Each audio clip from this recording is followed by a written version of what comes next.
পলাশ গেছে চমৎকার শট বাবুর ব্যাট থেকে একাদশ শুট করার চেষ্টা সরাসরি ফিল্ডারের হাতে বল পুষ্কার স্টাম্পে না ভাইয়া স্টাম্পে না বিশাল একটি শর্মার ব্যাটে বলের চমৎকার টাইমিং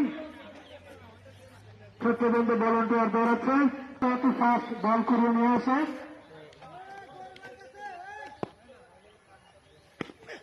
ফুলটাস না ভাইয়া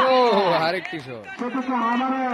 একই পথে সীমানা ছাড়া করলো ব্যাটার রশি ক্রিকেটের স্বীকৃতি পাওয়া বাংলাদেশের মানুষের ইমোশন নিয়ে যারা খেলছে ও